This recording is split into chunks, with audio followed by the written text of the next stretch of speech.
the bill and I'll sit down. Vote no. And Senator Keene, because you're from Butte, I gave you latitude. Senator Wanzenried.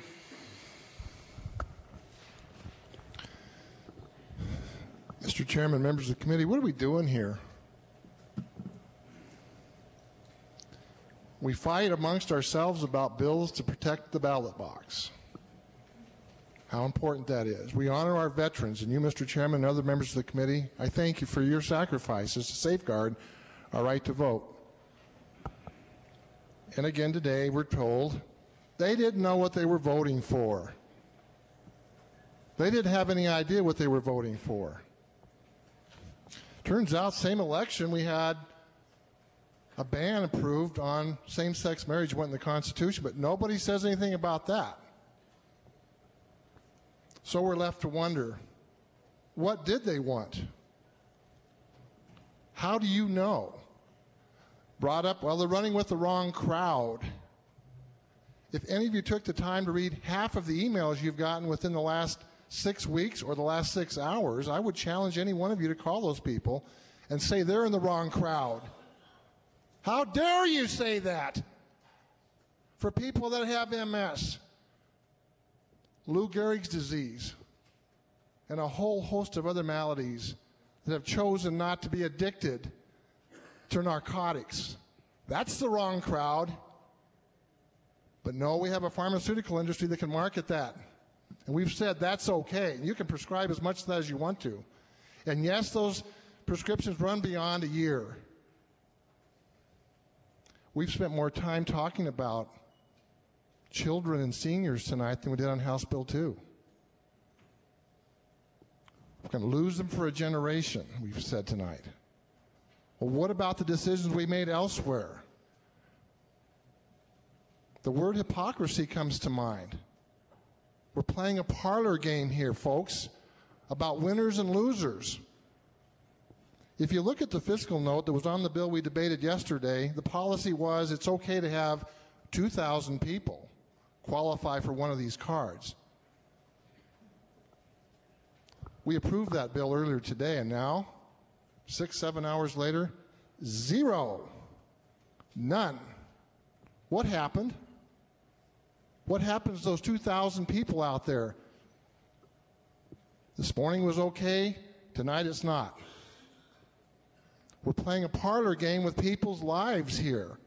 Or we're forcing them to make a difficult choice on July 2nd. Maybe on July 1st they'll make that choice. They can choose to be a felon.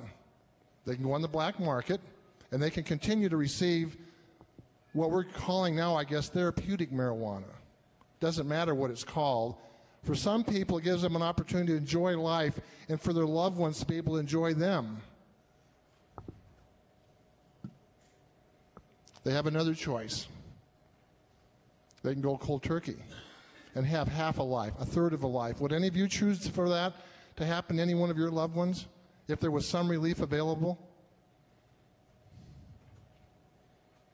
And the other option, of course, is to continue down that path that all of us abhor, which is go to the doctor, get some OxyContin, get something heavy duty, which is okay. All this talk about all the surplus that's out there, it's true there are abuses. But for those of you that believe in the free marketplace, what did you expect to have happen? Banning this entirely does away with at least 2,000 jobs. This is about a job session.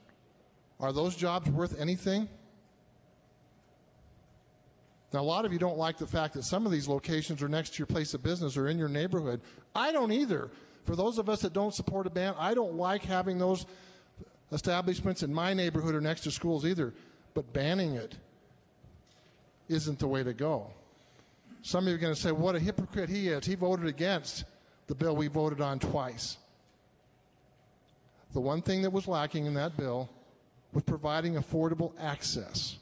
Having a different standard for something like medical marijuana or therapeutic marijuana, because I think we're legislating morality here, folks. That's what we're doing. We've taken a step to say you have to have a doctor visit 4 times for one physician within the 6 months prior to the time you would get a prescription, and then you need to go to another one. That was the policy this morning and yesterday. Now it is nope, can't do that anymore. And I want you to look at the bill itself, because I think a lot of people haven't. If you look at page 7 of the bill, we talk about confidentiality. The initiative statute that we have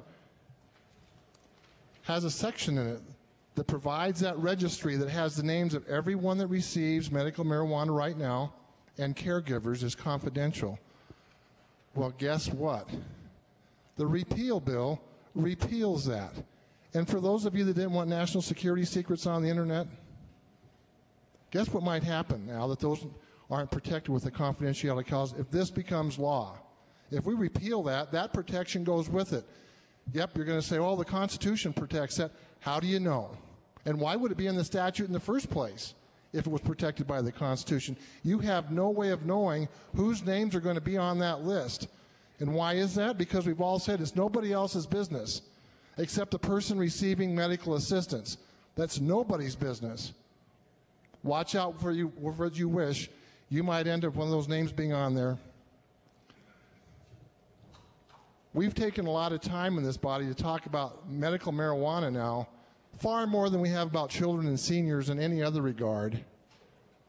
What kind of compassion are we going to demonstrate for them for the next generation? Members of the committee, we talk about the raids that took place as though something happened with those raids. You know what it did? It had the very effect that was intended. I know some people in this body were aware of those raids before they took place. And I hope you'll help me make sure that the Office of Inspector General makes a point of finding that out so we can have an investigation. It's had exactly the chilling effect it was intended to. How many people were arrested? None. How many people charged so far? Maybe 2 or 3, but not because they were growing medical marijuana. It was because of the same transactions that happen all the time, perhaps money laundering. I can't confirm that that's the case, but several people have said, yes, I think 2 or 3 people did have its effect.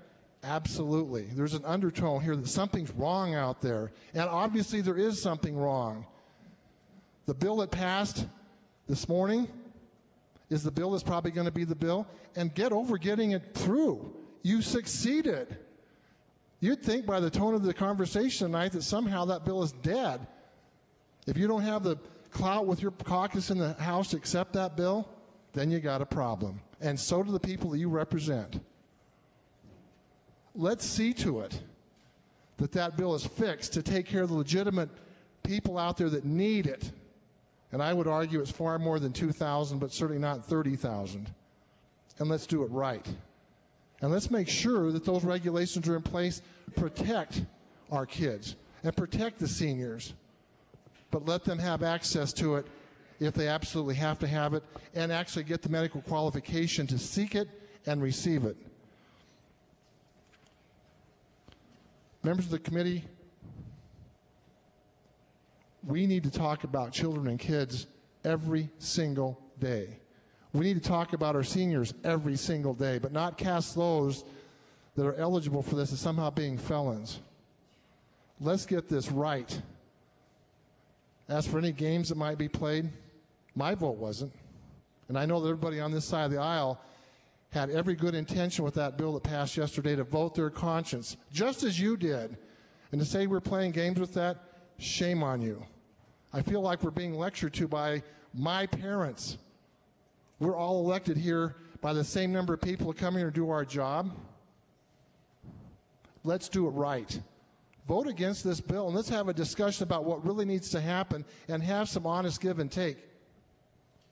Vote no on this bill.